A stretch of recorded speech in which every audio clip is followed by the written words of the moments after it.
What's up, YouTube. everybody? Thank you for joining the Dawg Podcast. This is your boy Steven and your boy Henry here to talk Texas football today and whatever else comes across our table. So let's get into the subject of you calling me last night about the four recruits in the Yeah, 2020. right. We're starting off a little slow this year, aren't Yes, sir. Yes, we? A sir. little slow. Not exactly what we were hoping for, but Nah, you thank know, so there's people out there that just want to play for Arch Manning eventually. yeah. There's got to be those guys out there drooling. Excuse Bless me. you. Thank you. Happy Father's Day, Steve-O. Yeah, happy Father's Day, Henry. Another one off the calendar. Getting old. I don't want to hear it. I was born in the 70s. Yeah, you were being born during Pantera times and shit, and Oh, wow. Black Sabbath. Oh, wow.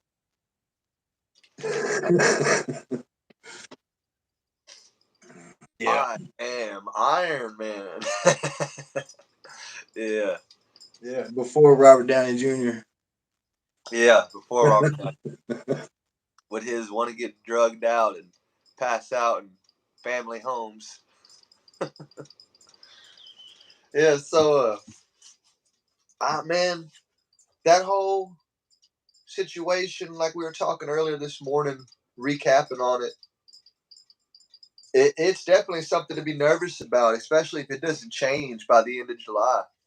And Yeah. we're going into this season with a very, very small recruiting class being ranked. I think what did we see earlier, like 60? Yeah, So, we're 60th right now. yeah, that's rough. You literally got almost the entire Big 12 ahead of us. Like I saw a lot of Big 12 names ahead of us. I mean, it's early, but like you said, they could be just being very picky. Very picky. They want the top of the. They want all 5 stars apparently. Yeah. I know we're waiting on a 5-star running back, Jared Gibson. There's another 5-star running back. I forget his name. There's a 5-star wide receiver, Micah Hudson. There's I know they got some big names out there. They're just Not committed yet. slow to commit. Yeah, different class, different breed of young men. I mean, we could be in a big shock. We still got both signing days in our future to look forward to. Oh yeah, and we know Sark can flip some people. Yes, that he can. We know Sark can flip some people. We've seen it year in and year out. That's the one thing he does consistently is recruit and get good people out of the transfer portal. Yeah, and something I noticed about Sarkeesian is definitely a player's coach. He's not there's no disrespect to Herman. I love Herman. But Herman was definitely more of a general. He was more of that do what I say kind of thing. And Sarkeesian has that, but Sarkeesian has much deeper relationships, I think, with the players. Oh yeah, I believe that as well. And he has an ability to be more hip, I guess you would say. More, he knows the lingo of the day's kids. He's been where we've been, hence our name, 40 Acre Addict. Yeah, He's been where we've been. he's been down in the lows. Yeah, he's seen the bottom. Yeah, that's a good man there. It had us, speaking on that, that was one of the subjects that had us nervous when he first got the job, was his background. Yeah, and then we go and name our whole background, our whole channel after it. You know what I mean? Like completely changed us. He swapped us, but that was all him speaking and us listening. Yeah, thank all y'all who are watching for subscribing and everything else. We just hit our 2 year mark just a month ago, and we've been noticing a little bit of uprising this last month or so. Maybe 2 years was that mark we were needing. It's what everyone said, a 2 year mark. But back into the subject,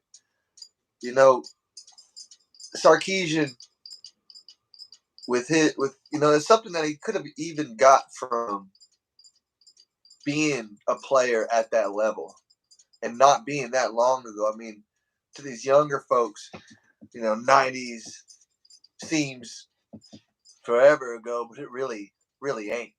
That was just a stepping stone around the corner. And he was one of the top names. He was the first of that season to hit 3,000 yards passing. I don't know what week it was he reached it, but he was the first one to reach it. And he was a well-liked guy when he played. Was popular. Wasn't a dweeb. Obviously could pull beautiful women. That's an obvious. Yep. Man got game. He does have game. So, because I mean, people can try to say whatever they want, but she was with him while he was still just a coordinator coming back up.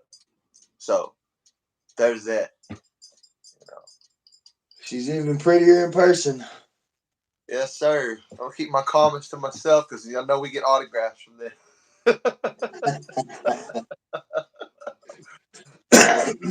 He gonna be one day. Sharkey gonna bust out. I watched the show, right? It's gonna go like, oh shit. He ain't got time to watch our show. I promise you that. Hey, but that's all up to y'all out there. If y'all hit that like button, that subscribe button, he might be watching our show one day. You know what I'm saying? I'm just saying. But we do have a great coach, and I do think that this season is gonna be, man, it's gonna say a lot, and it's gonna scare some people out there. I think the respect on the Texas name is gonna come this year. We talked about the sugar being in the Kool-Aid this year. I think it is. I mean, the positives we hear all around, and the only negative I could hear of Quinn is he's not 100% that vocal leader yet. He's still becoming a leader, but he's not the most vocal guy out there. And they think that's something that is because of the lack of consistently balling out. He's had his flashes, he's had his moments, but as for just dominating the season, it hasn't happened. And this year, come Alabama, then off to Oklahoma some weeks after that, and whatever tests we face in the meantime, we come into that week and we win and we're undefeated. He'll have all the vocal power behind his throw he'll need. I mean, everything will be there. He'll have the proof, which, hell, we almost had it last year, but the way we whooped Oklahoma and almost whooped Alabama, if he'd never got hurt, we've been talking about a whole different season last year, but what ifs are what ifs, and we're here about facts. You know what I mean, Gat? Yep. What if Bajan didn't miss that block? What if Bajan didn't fumble at the end of the Tech game?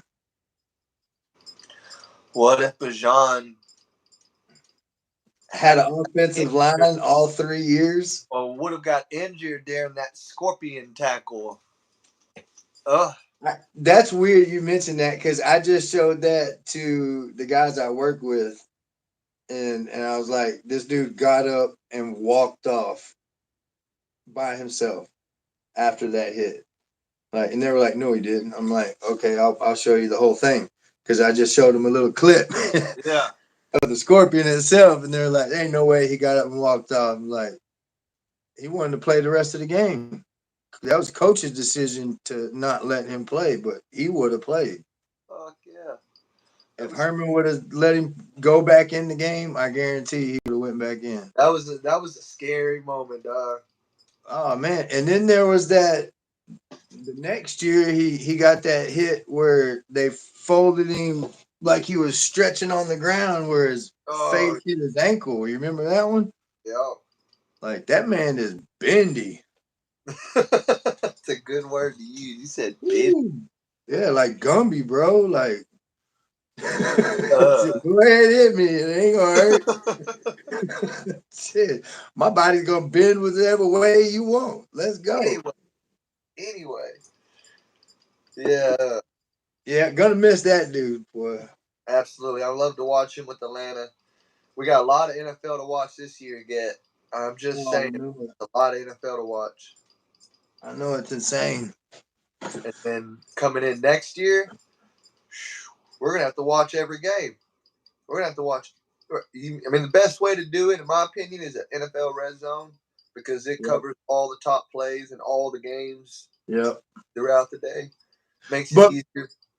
like you said, starting next year, man, we might actually have star players all the way across the NFL. Yeah, Not just a team here and a team there and a backup here and a check getter there. We're, yeah. we're gonna have some actual factual starting players in the NFL. Well, speaking of ones that are starting right now and doing great, Devin Duvernay is one of the top Woo! guys over in Baltimore and has been for Lamar Jackson for a minute now. Yep. Yep. Devin Doo, baby. Devin Duvernay That balling. was Dave Ellinger's best friend, baby. Yeah. Yeah, Devin Duvernay was, man, that was a dog. He made Sam look like he could just pinpoint the ball. Boy, that boy caught everything that was thrown at him. Everything. Everything. Remember his old saying? He said he don't let one man take him down. There'll never be one Uh-uh. take him down. It's got to be two or more. Got to be. I remember when he popped that boy from LSU, lowered his shoulder instead of running out of bounds, and Speaking man, of that it was game, I fun. just saw a short trying to dog us about LSU goes to drink Texas water bottles on the sideline before a game. Scrumble happens. Then LSU backs it up with this, and it shows them with their game-winning touchdown at the end with Joe Burrow and Joe Burrow waving us off and shit. I was like, ah, ah. We should have won that But game. Keontae Ingram, Keontae never Ingram would blame have it on caught one that man. damn ball. But if he could damn catch the doggone ball, we would be talking about a whole different scenario for them LSU Tigers. It wouldn't have been the greatest offense of all time. No, because they would have had a loss in week 2. We we Week 2. should have beat them. There's so many times in this last 15 That's it. years that we shoulda, coulda, woulda, but we We're did it. right back. I was just about to say we're right back in the woulda, coulda, shoulda. Yeah, like come on, man. Come on, Texas. It's time to break out of this. It's time to get back to being Texas. I mean, there's so much that just can go right this season, and so little that could go wrong. But at the same time, those littles that could go wrong outweigh the goods somehow. And this year, I mean, what's the one thing that you could see possibly stopping this team from greatness this year? What's the scariest kryptonite? I'm glad you asked that question. Steve Sarkisian's in-game coaching and his decision making in game.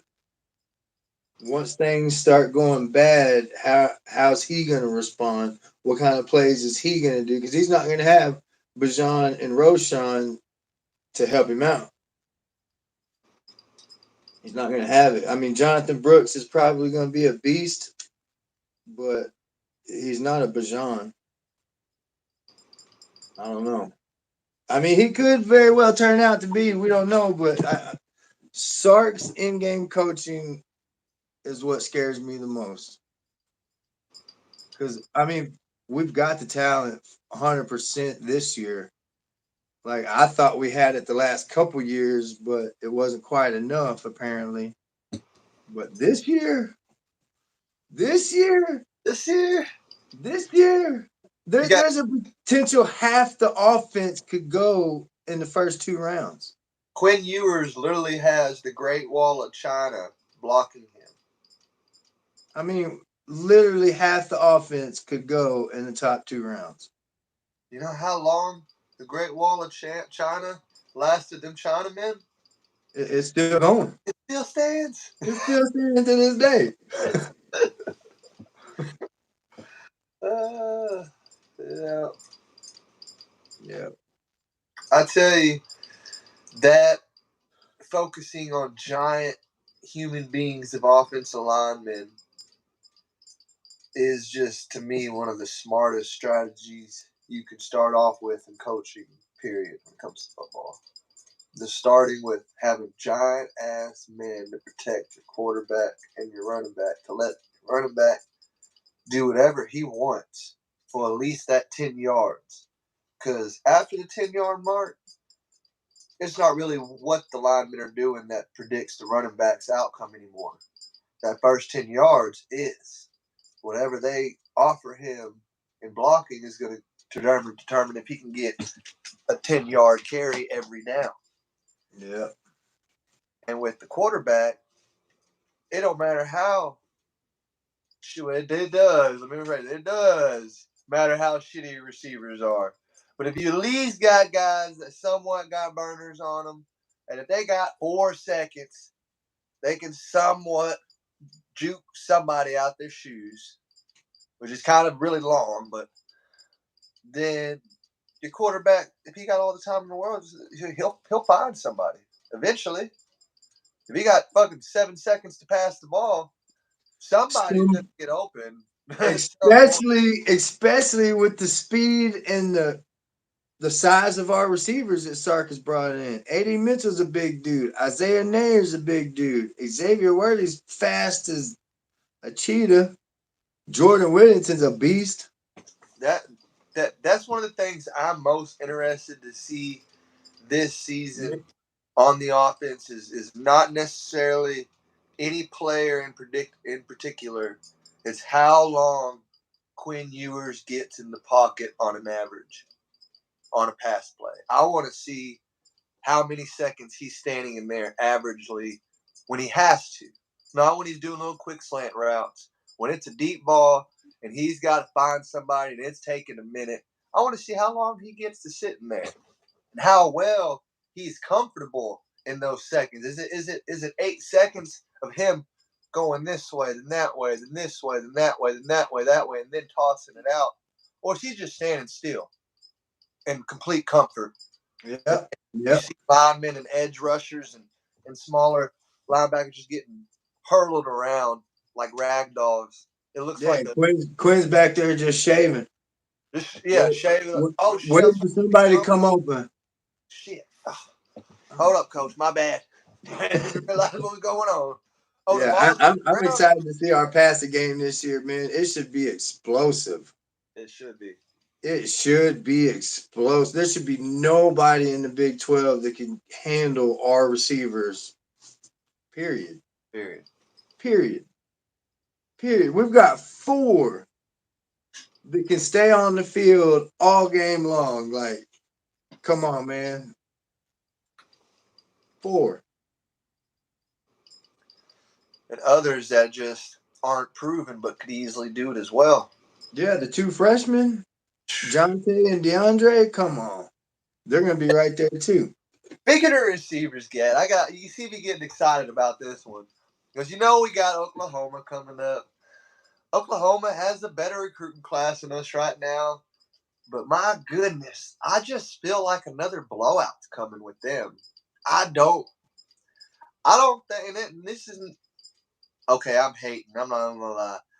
I don't think that all that blowhose, I don't think One and going, baby. Brent Venables is not the man, and he never will be for Oklahoma. Y'all are finna go through a Charlie Strong era like nobody's business. We are finna spank that ass this year. I'm predicting that one. Hey, we ain't doing even season prediction, but that one, just go ahead and count that one. I just don't see them having nothing for us. Nothing. Yeah, well, they released the projected opponents for our 2024 season, and while Texas is over here thinking that College Game Day is going to come to all four of their home games because they're that badass, they're that big, Georgia, Florida. You know what I mean? I don't forget the other two, but my goodness. And Oklahoma's over there thinking, did we make the right decision? Do you see who we have to bring into our stadium the next year and, after this year? and let me Come throw something on. out there. Also, Can the we come back average to the Big 12, please? the average SEC stadium is 100,000 damn near. Like Come on, man. Oklahoma's tiny. Come on. They're finna be bringing some of the biggest names in football into their stadium, bro, and it's not going to be good for them, I don't think. At our stadium, we proved it last year. You bring in Alabama, we're going to be so loud, we're going to be so rowdy, they ain't going to know what to do. How many penalties did they have? So many. Because of our crowd, our atmosphere. Man, come on, man. This is awesome, baby. I ain't got an atmosphere like this. Sorry, Boomer Sooner, whatever That's anywhere. Honest, there's very. I mean, I'd probably put 3 or 4 teams. I mean, hold on, I got into a stutter there. I'd probably put 3 or 4 teams whose stadium atmosphere, because of their fan base and the size of their stadium, really have that kind of an impact. And some of them just aren't even non-existent anymore. Because one of them I would have put in there that isn't no more, and it's a lot because of the true hardness of the fan base. Nebraska. Yep. Nebraska, the Red Sea. Oh, that was a nightmare of a place to fucking play in. That was an atmosphere. You find a Nebraska fan, they're like a Longhorn fan. They're retarded over their team. And here's the best thing about that Alabama game last year, bro. Our stands and fans did that for a losing team. Yeah. We're not a winning team yet. You know what I mean? Like, we're a losing team and have been for the last 15 effing years. And our fans came together, not sold that sucker out. They overfilled it. And look what they did for a losing team. Imagine if we go to the playoffs, what our fans are going to do. And here's something I want to throw out. And there are going to be people out there, and apologize to y'all that don't agree with me and think I'm hating, but I'm just spitting facts, okay? When Texas goes down to Birmingham in week 2 this year, we ain't going to have a bit of worry about their stadium or their fan base. Alabama fan base, sorry to y'all if y'all don't agree with me, but y'all don't got the same kind of hype we do for our team. There may be a small selection of y'all that do, but 80% of y'all's fan base are bandwagoners. They're bandwagoners. They're in there. They're no older than me or Gat. They don't really know football. Well, they've only known Alabama football with Nick Saban. Yeah. They have no idea who Alabama was before that. Yeah. And there's just, I mean, it's just a stadium full of bandwagoners. That are going to get very quiet when we open the game with a 60-yard bomb to A.D. Mitchell. Yeah. Or Xavier, or Isaiah Nair, or Jordan Whittington. It could literally be all four. I mean, another point I like to make would be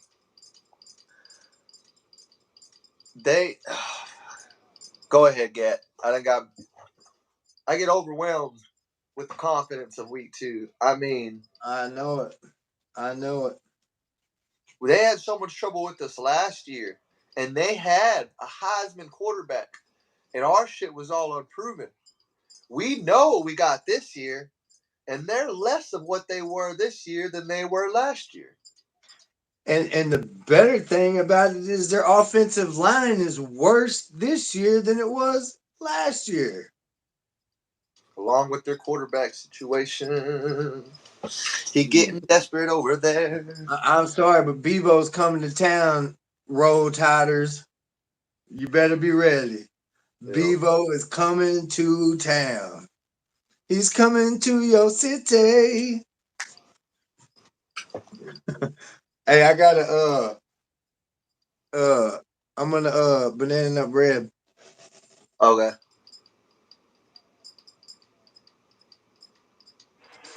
So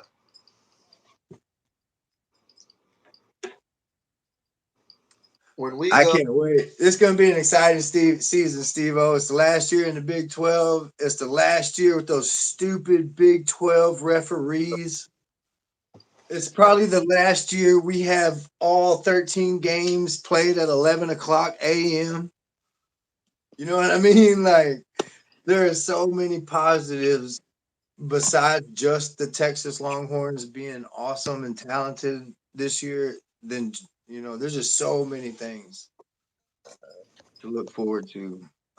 Mine really is the refs. I can't wait to get away from these refs. I've seen the same faces for so many years make so many bad calls. okay. And the one that sticks out the worst is that call that Bajan was out of bounds on that run versus Texas Tech where he broke like a 80-yard run, and they called him out of bounds. I had to get this pulled up real quick. And there was no proof that he went out of bounds. Because still to this day. Yeah, he didn't. Mm-mm. He I had to get this pulled up because I wanted to see so we could talk about it. The 2023 schedule. So the thing I want to talk about, and which I'm not seeing here until after Oklahoma, which is perfect, on what if scary ones. And I see 3, if not 4, off the rip after Oklahoma. Now, coming in week 1 is Rice. That's a dub. If we beat Alabama, that'll easily momentum us to spring forward and whoop on Wyoming, Baylor, and Kansas. Who Kansas is going to be a problem this year. But both Kansases are going to be a problem. Yes, but I just don't think that when it comes down to it, that they'll be able to win on the line of scrimmage. Kansas don't have the size. But right after that, it's Oklahoma, October 7th. If we beat Oklahoma, that would make us 6-0. Now, right after that, all of our confidence is going to be up here. We're all going to be drinking the Kool-Aid. And this is when the problems could start happening. Because right after that, we got a bye week. We get to rest. So we're really going to be confident. Oh, we're 6-0. We just whooped Oklahoma. We're chilling for a week. We're going to be all rested up for the second half of the season. Second half of the season starts off with old rivals backdooring each other, Houston and then BYU. And the last time we played BYU, they whooped our motherfucking ass. And that was the end of Mac Brown's era. The very end of his era. We got our ass. What scares me about Houston? What? Their new quarterback beat us last year. Who is he? Where'd he play? Devontae Smith, Texas Tech. Oh. Transferred to Houston. And BYU. They're a little bit scary. The only thing that really doesn't bother me is I don't think their defense has anything to do with what our receivers are about. Okay. And jumping on the BYU, we could have a little bit of confidence with, because it's going to be a rivalry game for our coach personally. Because that's his alma mater. Alma mater. Alma mater. Alma mater. There you go. Alma mater. Alma mater. Then the real test of the end of the season, when we go into November. November's a scary month, Gat. Especially trying to hold on to an undefeated season, if that were to be the case. You got Kansas State, and then being backdoored by defending playoff winners TCU.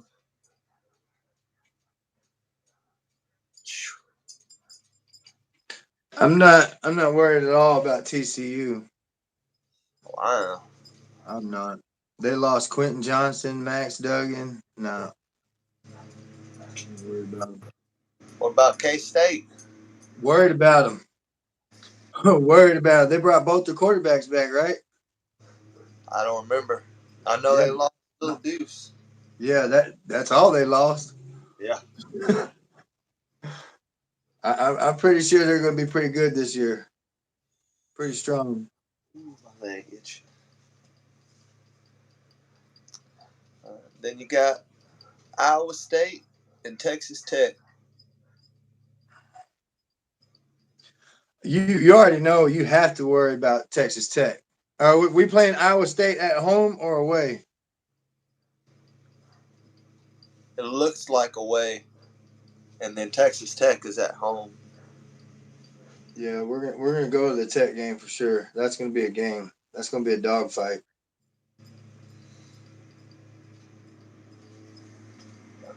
It's either gonna be a dogfight or an all-out blowout because Texas is pissed from what happened last year. If I go to that game, we all are going to that game, Steven. That's one of the few that has the actual schedule time. A lot of them are TBD. Yeah. For the timing, and that one's at 6:30 p.m. And it's probably senior night as well, right? Yep, a senior night. Yeah, we got to go to that game. I'm sleeping in my car. You can get a motel. I go to the motel behind you and sleep in the park. But after that Oklahoma game, man, shit, I ain't gonna be able to afford nada.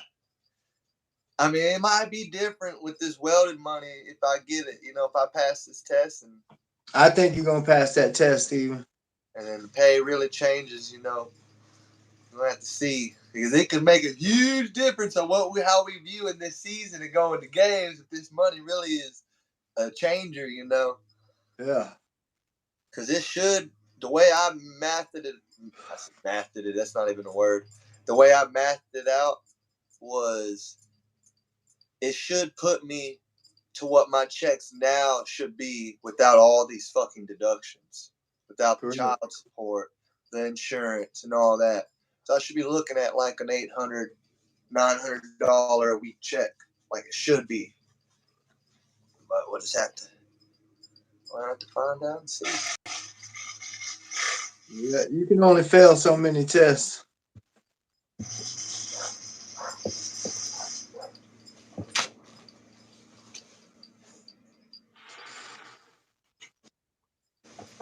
Somebody's out there mowing. He said you can only fail so many tests.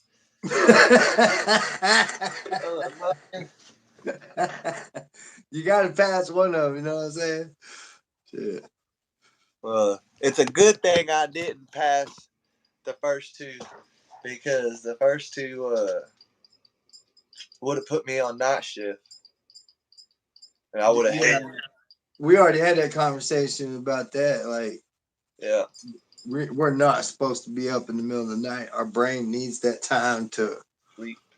Yeah. That's why they call it the graveyard shift, because you're killing yourself. Yeah. We ain't vampires. We're human beings, damn it. Yeah, when I pass this test, I'm going to be on day shift, so. Oh, did you see the Senate? It took a bill to, or Congress took a bill to the Senate saying that work weeks need to shorten to a full-time job being 32 hours a week. Anything after 32 is overtime because they say you need more time home with your family as versus what we're doing now. No, none of us working men like this really get that much time home with our family. And when we do, we're so fucking exhausted that we can't do anything. We're dirty, or we have so much to do at the house when we get home. Mow the yard, fix a leak. You know how it is. Like It's there's a that. yeah, feed the animals. Like, Easy. come on, man, it's never freaking ending. So I mean, I'm in total support of that. More money. Because they still gonna work us the same, but now they Yeah. gotta pay us more. Yep. A lot more overtime. And that's the only reason why they don't let people here work on Sundays. Because at my job, when you work overtime, they pay you time and a half. But if you work on Sunday, they have to pay you double. Woo! So they don't be letting nobody work on Sunday, not unless it's an absolute emergency. That's awesome.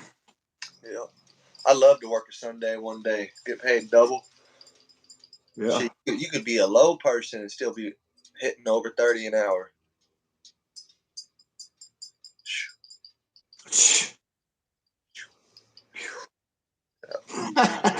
Money.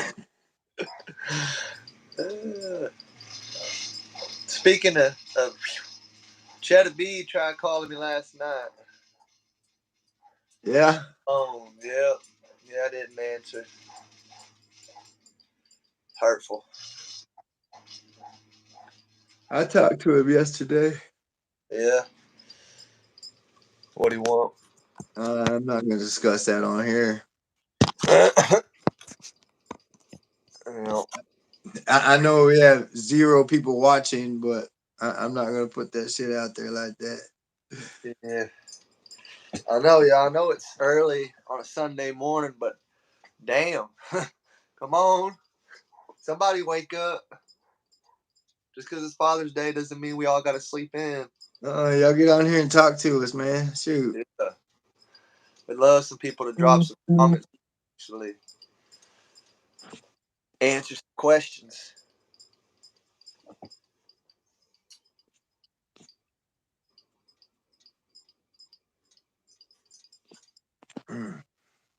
So any final topics, Kat, you want to jump on? Some final subjects? Something in a grand finale wrap up? Oh, Uh,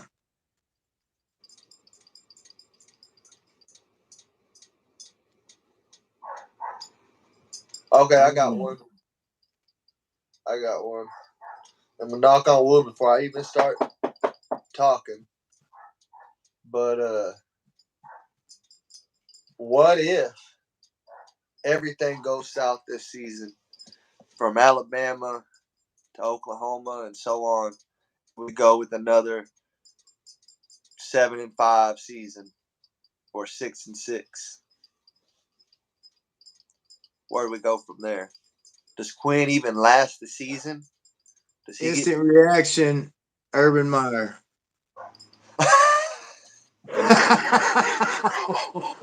Those rumors could start so easy. I don't know. That's the first thing that popped in my head. Like, if Sark can't win with this team, he's got to go. If he can't win with the talent that is on both the offense and the defense this fucking year, he's got to go. We've told y'all the names on offense that might go. On defense, you got a Tavondre Sweat, you got Alfred Collins, you got Jalen Ford, you got Ryan Watts, you got Josh Thompson. Come on, man. All those guys are going to go in the draft. A possible Byron Murphy. He could go. He could stay, but he could go too. We don't know yet. There's a lot of names on both offense and defense that are so draftable to the likes that Texas hasn't seen in almost 2 decades. Yeah. Like, and if you can't win with that, bro, you got to go. I'm sorry. You can stay as OC, maybe, maybe, Maybe. but we're gonna need a new HC. We're gonna need a new HNIC. That's scary though to think, because Yeah, I wish you wouldn't have brought it up because I have so many good things thinking about this season. but it's a reality for For Texas. Texas Longhorns, it absolutely is. Such a And reality. that's sad. That's so sad. You would say Steve's got to go. Who would be a coach out there that you would give? And I'm gonna throw a wild card out there too, but who's the coach out there you can see getting a job opportunity? Nobody. Nobody out there. No, I mean I joke about Urban Meyer, but I would hate for him to be our coach. That would it irk me because he's not a good person. He cheated at Florida. He effed up at Ohio State. Look Seen the what he documentary did. they're fitting to do on the '07 to '09 Florida Gators? Mm-mm. Full documentary on everything. That Yeah, whole Tim Tebow era with Urban. All the secrets coming out the closet. that'd be cool. Cause Aaron Hernandez. Yeah. Uh, I keep seeing a thing on Instagram, bro. It's totally off topic, but it's about the Miami Hurricane defense back in shoot. I think it was back in the 2000 to 2010 era, and it said if the offense would have never scored the entire season, they would have still won 8 games convincingly. Yeah, That's I how, saw that. That was the 2001 season. yeah, that's how badass their defense was that year. Like That, it was insane the highlights they got. that was Sean Taylor and Ed Reed. Yes, yeah, they were beast mode, boy. And their defense Um, scored so many points. It yeah, didn't the matter offense what didn't have to do anything. They would have still won 8 games convincingly if the offense would I have was put up back. goose eggs. I don't know if you can even remember those days, but that was back in my Miami Hurricane fan days. Because at that time, the college football that was out, and I want to say it was NCAA '01 and NCAA 2002, one or the other. It had Miami Hurricanes as number one and the Texas Longhorns as number two on that Yeah, game that year. yeah. No, I don't remember those days. That's the year I lost my dad. Yeah. So yeah, I was not on Earth back then. Yeah. But anyways, can't wait for this season. Can't wait till fall camp starts. I pray no injuries occur during fall camp. Yeah. Because right now our team's as healthy as it's been in a minute. A long time. Where all goes. Good luck to DJ Campbell trying to take old Hudson's spot. Good luck to that. I can't wait to see that dog fight. Mm. It's been a minute since we've been able to say there's fights on the offensive line When to see who's going to be the starter. Hudson Connor is the one with the crazy face mask, right? I think that's Cole Hudson. Cole Hudson. So Hudson Connor's the friendlier looking one. Uh, I wouldn't say friendlier looking. Well, the other one looks really mean. Coach Flood put some pretty mean faces on the board, bro. The one whose face mask doesn't come up here at all. All this is just open. The face mask stays down here, and he's the left guard. Yeah, I think that's Cole Hudson. That's No, cool. that's Hudson. That's Hudson Connor. Yeah. Connor Hudson. And damn, I'm so confused right now. Yeah, those two names always get me. They tongue twister me. All right. I gotta go make another cup of coffee and get ready for church. All right. Love you, Gat. We're off. Happy Father's Day to everybody out there. And tune in next time. Yeah.